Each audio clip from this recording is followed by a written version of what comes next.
ഇന്നൊരു കുട്ടി day in my ലൈഫാണ്. രാവിലെ എഴുന്നേറ്റ് ചായയൊക്കെ കുടിച്ച് കഴിഞ്ഞ് വീട്ടിലെ കുറച്ച് പണിയൊക്കെ കഴിഞ്ഞപ്പോഴത്തേക്കും നമുക്ക് ഡാൻസ് കളിക്കാനുള്ള ആളെത്തിയിട്ടുണ്ട്. ആളോട് കുറച്ച് നേരത്തെ തന്നെ വരാൻ പറഞ്ഞിട്ടുണ്ടായിട്ടോ. കാരണം ഇന്നത്തെ വീഡിയോ അപ്ലോഡ് ചെയ്യാൻ വേണ്ടിയിട്ട് ഇന്ന് രാവിലെയാണ് നമ്മൾ എടുത്തത്. അത് കഴിഞ്ഞിട്ടായിരുന്നു കേട്ടോ അടുത്ത റീലിനുള്ള പ്രാക്ടീസ്. അങ്ങനെ പ്രാക്ടീസും കഴിഞ്ഞ് ഫുഡും കഴിഞ്ഞ് ഡ്രസ്സും മാറ്റിയതാ നമ്മൾ അടുത്ത റീൽ എടുക്കാനുള്ള പോക്കാണ്.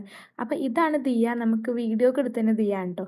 അതിനുശേഷം വീഡിയോ എടുക്കാൻ നിന്നപ്പോഴാണെങ്കിലോ അടിപൊളി മഴയായിരുന്നു. അങ്ങനെ എങ്ങനെയൊക്കെയോ വണ്ടീനൊക്കെ പറഞ്ഞുവിട്ട് ഡാൻസ് ഒക്കെ എടുത്തതിന് നമ്മൾ എല്ലാവരും കൂടി ഇറങ്ങിയിട്ടോ വീട്ടിൽ നിന്ന്. ഇന്ന് എനിക്കൊരു ബർത്ത്ഡേ ഉണ്ട്. അങ്ങനെ അവളെയും പറഞ്ഞിട്ട് ഞാൻ നേരെ വിട്ടത് ഐറമോളുടെ അടുത്തേക്കാണ്. ഇതാണ്ടോ നമ്മളെ ബർത്ത്ഡേ ഗേൾ. അങ്ങനെ ഞാൻ അവിടെ എത്തി ചായയൊക്കെ കുടിച്ചതിന് നമ്മൾ ഡെക്കറേഷനിലേക്ക് കടന്നു കേട്ടോ. നമ്മളെ കൊണ്ട് പറ്റുന്ന രീതിയിൽ അവളെ ഹാപ്പി ആക്കാൻ നമ്മൾ നോക്കിയിട്ടുണ്ട്. ആൾക്കായിരുന്നു കേട്ടോ പിങ്ക് വേണം എന്നുള്ള രീതിയിൽ പറഞ്ഞത്. അങ്ങനെ ബർത്ത്ഡേ ഗേളിൻ്റെ ഒരു സ്ലോമോ കഴിഞ്ഞ് നമുക്ക് റിസൾട്ട് കണ്ടാലോ.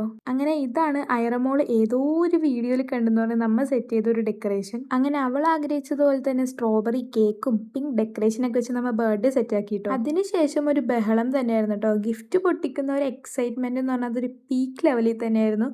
അത് എനിക്കും നല്ല രീതിക്ക് ഉണ്ടായിരുന്നു. ഗിഫ്റ്റ് കിട്ടിയത് അവൾക്കാണെങ്കിലും എക്സൈറ്റ്മെന്റ് ഫുൾ എനിക്കാണ് കേട്ടോ. അപ്പം ഇന്നത്തെ എൻ്റെ ഈ ഒരു കുട്ടി ഡേ ഇൻ മൈ ലൈഫ് നിങ്ങൾക്ക് ഇഷ്ടമായിട്ടുണ്ടെങ്കിൽ എന്തായാലും കമൻറ്റ് വഴി അറിയിക്കുക. എൻ്റെ ഇതുപോലത്തെ വീഡിയോസൊക്കെ കാണാൻ വേണ്ടി എൻ്റെ ചാനലൊക്കെ ഒന്ന് സബ്സ്ക്രൈബ് ചെയ്ത് വെക്കുക. അപ്പോൾ ഇനിയും അടിപൊളി വീഡിയോസൊക്കെ ആയിട്ട് വരാം. അപ്പോൾ ഇന്നത്തേക്ക് ഇത്രയൊക്കെ ഉള്ളൂ. ബൈ.